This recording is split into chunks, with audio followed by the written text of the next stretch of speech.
ماشي ماشي، انا هقول ماشي، يعني انا هقول ماشي، هقول الحمد لله على الفوز، ان انا قدرت اكسب الشرطه الكيني في كينيا. الحمد لله، يعني بدأناها بفوز، ولكن انت بتقول الحمد لله على الفوز وانت مطمن، ولو انت قلقان وانت بردان، ولو انت حران. ما هو انت اسأل نفسك السؤال دوت.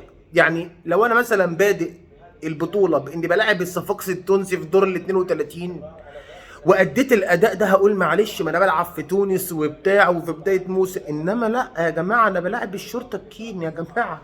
جماعه انا النهارده كنت بواجه 11 امين شرطه كيني. اتحدى اتحدى العيال دي النهارده جالها فرص ستر ربنا انها ضاعت.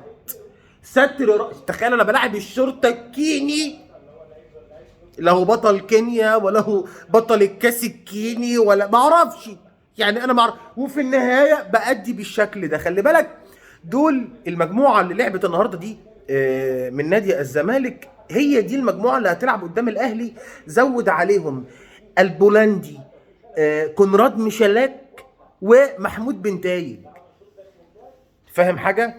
اتمنى ان هم يزودوا لنا حاجه، ولكن عايز اكون منطقي معاك. انت متعاقد مع محمود بنتايج، مش متعاقد مع مارسيلو في عزه، ومتعاقد مع كونراد ميشالاك، ما انتش متعاقد مع فينيسيوس جونيور او مثلا رودريجو. فاهم؟ فالاداء هو ده، هي دي المجموعه اللي هتلعب ماتش السوبر. دي المجموعه هتزود بنتايج، واكيد ميشالاك مش هيبدا.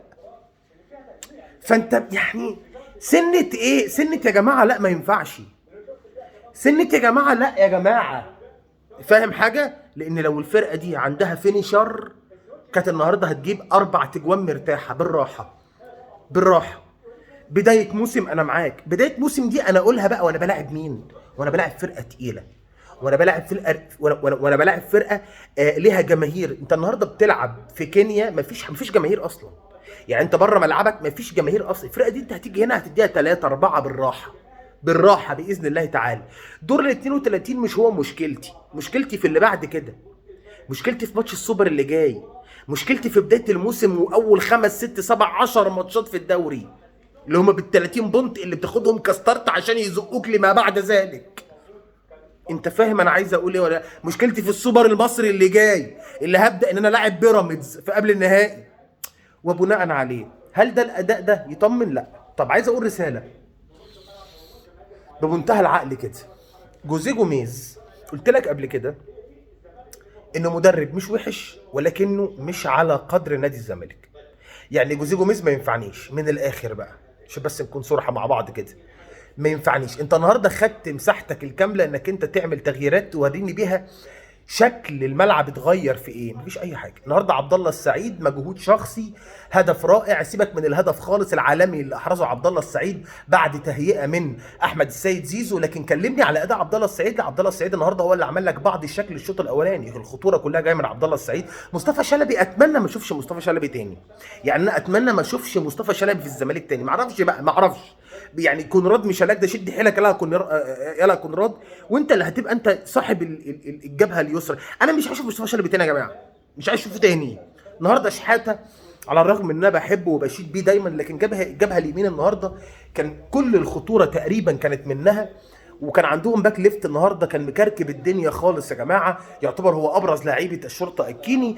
اهدروا اكتر من فرصه النهارده. صبحي يعني شال واحده، وهم ضيعوا واحده في اخر الماتش، وكورنر في اخر الماتش بجون، والشوط الاول مضيعين 3 اجوان. سكه 3 4 اهداف مؤكدين اهدروهم النهارده الشرطه الكيني. يعني لولا ستر ربنا، لولا ستر ربنا كنت ممكن النهارده تخرج خسران ب3 أو 4 أهداف عادي جدا. وانا اعني ما اقول، مش بافور. مش بقى ناصر منسي يا ناصر بقى. بص بص يا ناصر، خلاص كده. لا انا ما قلتش حاجه، لان لو قلت حاجه انت هتزعل، فخلاص ما علينا. يعني في النهايه هو فوز هام جدا. يعني بتفتح نفسك كده بفوز مهم جدا في بدايه الموسم. تاني يا جوزيه جوميز، انا عارف انك انت يعني عارف انك انت مش تنفع معانا، بس خليني معاك لحد السوبر الافريقي. خليني معاك لحد السوبر الافريقي ونشوف ايه النتيجه. تمام؟ في حلقه ناريه مساء باذن الله تعالى. والطقم ده مش هشوفه تاني. الطقم ده ما شافوش تاني. والطقم البينك، التيشيرت اللي صبحي لابس تحس ان هو اتغسل فلونه بهت فهو لبس، مش هشوفه تاني. ممكن استنوني في حلقه ناريه بالليل باذن الله تعالى. السلام عليكم.